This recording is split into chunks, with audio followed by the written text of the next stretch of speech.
YouTube, welcome back to my channel. Today I am participating in the Sisterhood of the World tag. I was tagged by Leanne's Lit channel and I'm going to be answering 10 questions, and at the end, if you haven't done the tag and you want to participate, I'm going to leave some questions in the description box, and if you haven't done the tag, then you can answer my questions and keep the tag going. So stick around for my answers to the Sisterhood of the World tag.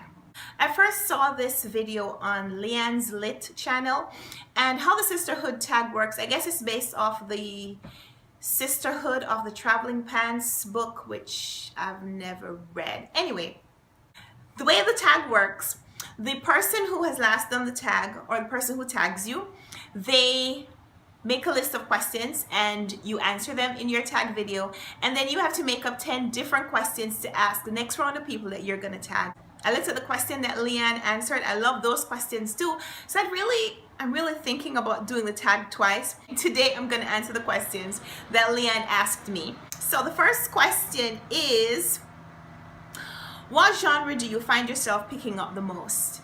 The genre that I read most is literary fiction. I love a good fiction story. I don't always want to know what to expect.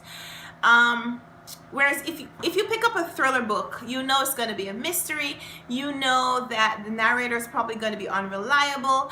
You know that there's going to be some clues that the author just won't give you. There are going to be some red herrings in the mix.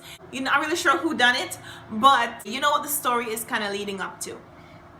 Literary fiction could be anything. It could have some mystery, it could have some suspense, it could have some romance. It could be the narrator kind of going off on a topic and using the characters and their experiences to kind of say something that addresses a political issue or something. So literary fiction is my most preferred genre.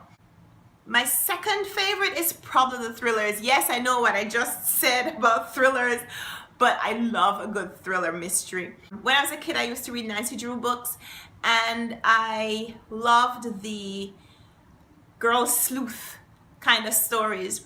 So I really enjoy a good thriller where there's a woman involved. Think Gone Girl, think Girl on the Train, think Sharp Object, also by Gillian Flynn. Think Remember Mia by Alexandra Burt. I enjoy a good thriller. So the genre that I find myself picking up the most is probably literary fiction and thriller. The genre that I read the least is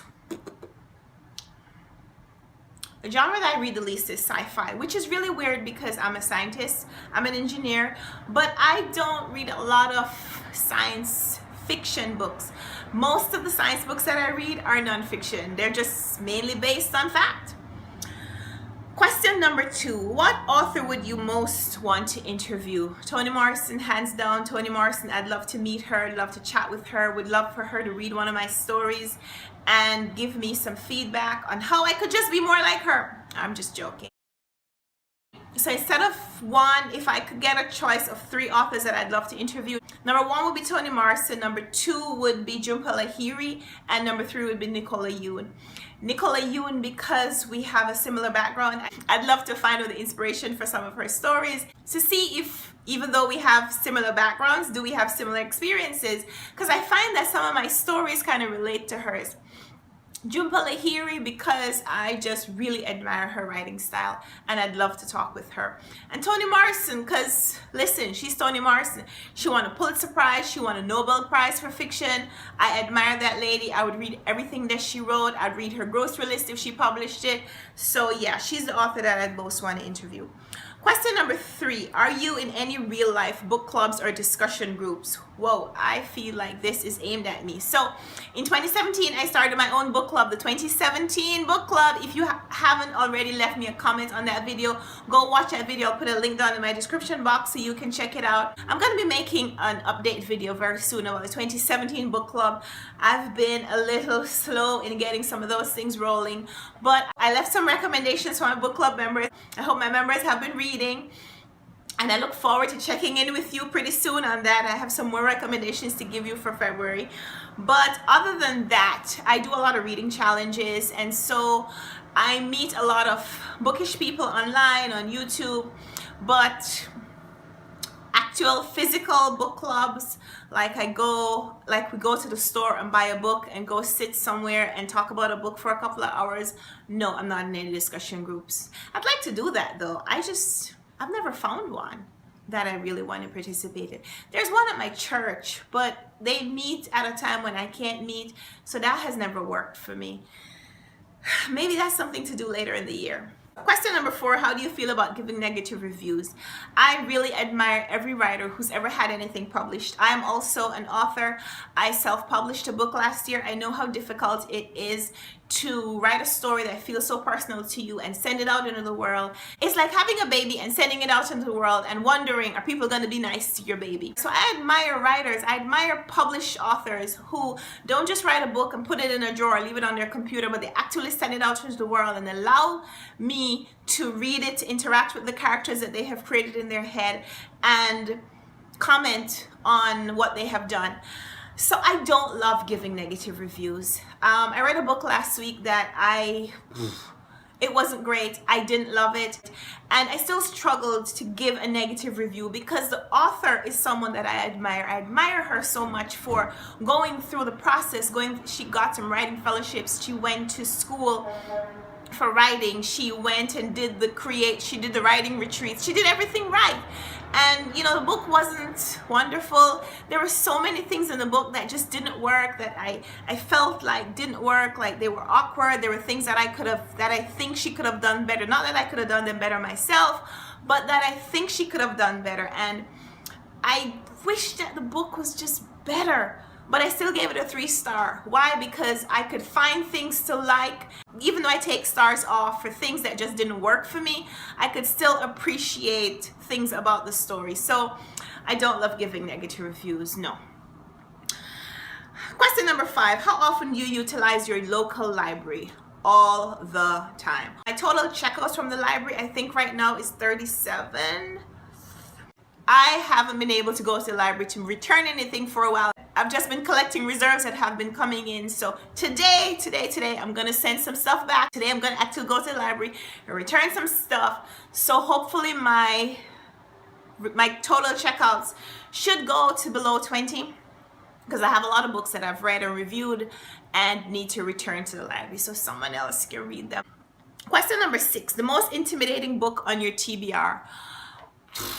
On my TBR, the most intimidating book on my TBR is probably The Goldfinch. I really want to read it this year. It was a Pulitzer Prize winner.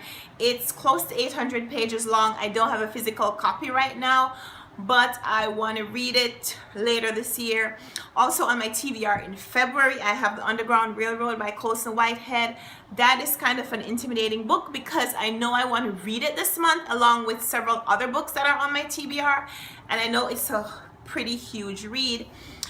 It's not the kind of story that you speed read through. It is one of those I've heard you probably want to give it time to just kind of soak in and marinate. So that's probably the most intimidating book on my TBR right now, The Underground Railroad by Colson Whitehead. Question number 7, do you prefer to read one book at a time or several books all at once? I read several books at a time. If I'm reading a fiction book, I also have a nonfiction book that I'm reading. So I'm usually reading 3 different types of book at once: a print fiction and print nonfiction, as well as some kind of electronic book that I'm reading on my phone when I have time, like I'm waiting in a line or something. So yeah. Question number 8, name an author that you feel is overrated. I can't think of an author that I think is overrated. Maybe, I don't know, maybe J.K. Rowling. I know, let the BookTubers. I know, right now I can see a lot of people hitting unsubscribe to my channel. Please don't unsubscribe from me. I can't think of an author that is overrated. I say J.K. Rowling because I've only read one Harry Potter book, and that was about 4 years ago. I haven't felt a desire to go back and read another Harry Potter book. I haven't felt a desire to really read anything else from J.K. Rowling. I haven't read another book from her. I admire her. I so admire her career. I admire her persistence, her tenacity. I admire her as a person. I just haven't read anything from her. Okay, please don't unsubscribe from my channel. Give me another chance. I'm gonna add a J.K. Rowling book to my TBR this year. She does write other things. She doesn't just write Harry Potter books. She does write so many other things, and it's probably time for me to pick up something else from her. Casual Vacancy. I'm gonna put that on my TBR, and then I'm gonna come back and I'm gonna change my answer to this question. Please don't hate me. Please don't hate me. I love you. Question number 9. What is your favorite place to buy books, or are you a library person? So I already told you I'm a huge library person. I borrow a lot of books from the library because there is no way that I could afford to buy or find place to store all the books that I read. Last year I read 100 books. The year before that I read like 70 books. In 2 years I would have had to have bought and stored 170 books if I was buying all the books that I was reading. Not gonna happen. So I buy books, but I also get a lot of my books from the library. My favorite place to go for books is Barnes & Noble. I love browsing the bookshelves. I love sitting in a store with all the books piled up, trying to decide what I'm gonna get. I love that experience. I also do love to go to independent bookstores and just see what's different. In my community, there's a bookstore called Revolution Books where they sell mostly books by minority writers, African American authors primarily, but books that kind of have something to do with a struggle. So with the Black Lives Matter campaign, they featured a lot of books that have to deal with race and the struggle for equality that African Americans have faced. So I like going to that bookstore as well because they always have lots of different kinds of books that you probably never heard about. So yeah, I just like books and bookstores. I also go to my Goodwill. My Goodwill has a lot of secondhand books on sale. Every now and then you can get a really nice book. I go in there and I get a brand new secondhand. That's what we say when I was growing up. That's what we say in Jamaica. A brand new secondhand book for like $1. So I go there sometimes. And question number 10, describe your bookish self in 3 words. My bookish self in 3 words. Adventurous. Adventurous because I don't like reading reviews or synopses of books before I read them. I like to go into the book without knowing too much of the story because I want to experience that whole adventure. So my first bookish word would be adventurous. My second one would be committed. Usually when I start a book, I don't DNF. I don't stop reading it halfway. I go through until the end because once I've started the story, I'm committed to the characters. I want to know how their story ends. Even if I have to flip through, even if I have to speed read my way through, I usually finish a story once I've started it. So my second word is committed. And my third word is diverse. I read lots of different kinds of books. I love reading books from different parts of the world, different kinds of settings, different kinds of experiences. I love books that offer a unique look at a place. I love when writers use different kinds of writing style. I so enjoy books that are just different. It's one of the things that I loved about everything from Nicole Yoon. She had that little blog entry that the girl would write. It was such a wonderful way to tell that part of the story. I love Extremely Loud and Incredibly Close, where Jonathan Safran Foer used pictures and art pieces and color to tell the story. I love that. So my bookish self in 3 words, my first word would be adventurous, my second word is committed, and my third word is diverse. So those are my answers for the Sisterhood of the World tag. I'll leave my questions in the description box. If you're interested, please do the tag. You're welcome to do it.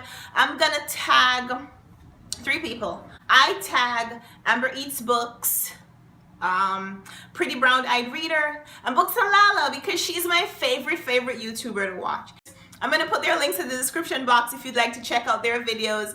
Hopefully they'll do the videos soon and you'll be able to see what their answers are as well. You can answer the questions in the comments down below, or if you do your own video, leave me a link to your video so I can watch your answers too.